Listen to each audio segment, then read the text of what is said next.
These are the 6 strategies that I used on days during my professional career when I didn't want to go out and train by myself. Let's rock and roll. Number 1 is I remember the fact that I'm not actually a bitch. And basically what I mean by that, all jokes aside, is essentially hard work is something that I value very deeply. It's something that's ingrained in me from my parents and even my grandparents, and it's something that allows me to quickly get over the hump. Saying I'm not a bitch is basically just saying to myself in a joking way, hey, just a reminder, you're the type of guy, you have an identity that makes it very easy to just get over that emotional response and actually go out and train. Showing up and consistency are also 2 values of mine, so those along with hard work are things that I identify with as a human being. Those are my values, those are core aspects of who I am as a person. And so when I'm not feeling like it, I just remember to myself, hey, even if I don't feel like it and my emotions are some type of way, I remember that I'm the type of person that is working hard, is consistent, and shows up every day. The number 2 strategy is mental preparation, and I could not stress this one enough. This is key in my success as a professional player that ultimately led to being a starter on a national championship winning team. And I say that not to brag, but simply to say I kind of had no right being there in terms of skill set. Sure, I was a good footballer and I could hit a ball and I could run forever and I had attributes.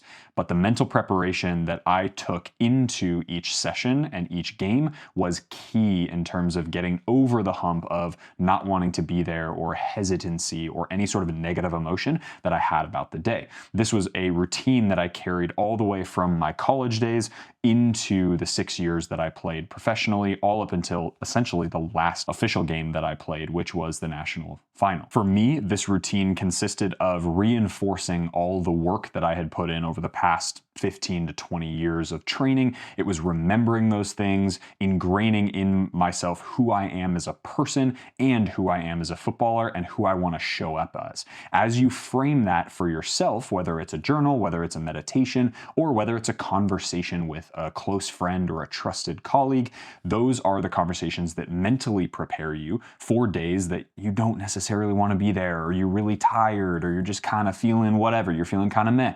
That happens to everybody, but it's that mental preparation that gets you over the hump and into that training session. The third tactic comes from old game shows that we used to watch as kids on a Saturday night, and that's to phone a friend. Having that accountability partner can really make the difference between making a session really enjoyable and also just not going. That accountability and that little bit of competitiveness will get you over that hump of not really wanting to train that day. And on the bottom line, it's a lot more fun that way anyway. The fourth tactic might surprise you, and that is just to take the day off. And this is a 2-pronged answer. On one hand, I'm a massive proponent of actually listening to your body. There's lots of things you can look at which are symptoms of overtraining, and those are things like emotional instability and not sleeping as well as you should, poor recovery, craving foods that you don't usually crave. Those are the types of things and signals you want to remember when you are training at a very high level for a long time that will keep you sort of keyed in on, hey, maybe it is time to take a day off.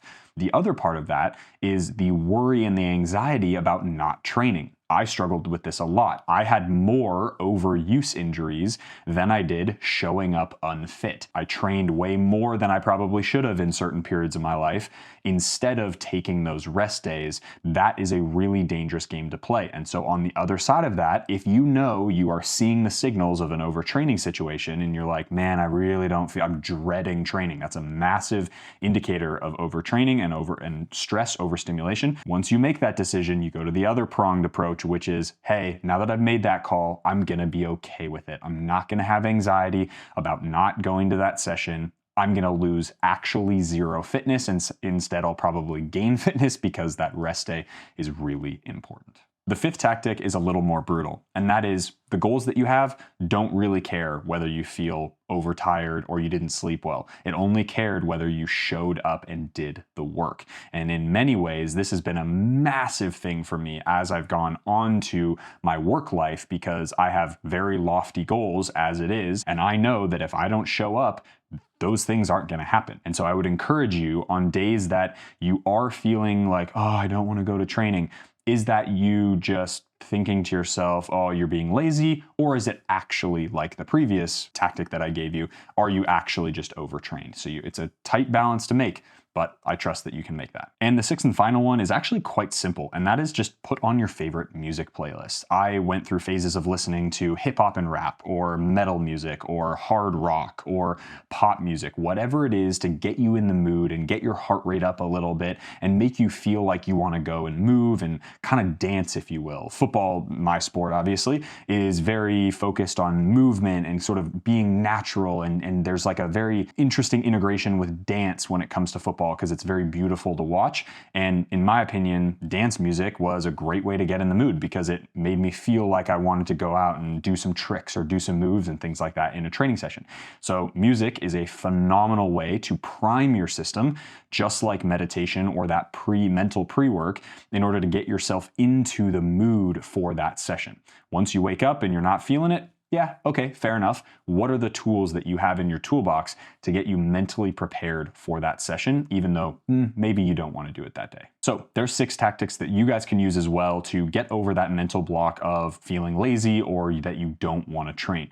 Phone a friend, put some good music on, mentally prepare for the session, even if it's just writing some attributes down that you feel like you are attached to and that are part of your identity. These have been massively helpful for my career as a professional, and they have carried over into my work life. I actually will listen to music sometimes if I don't want to film, because filming takes a lot of animation. And yes, of course, I'm myself. I'm Noah Kavanaugh. I'm who I am.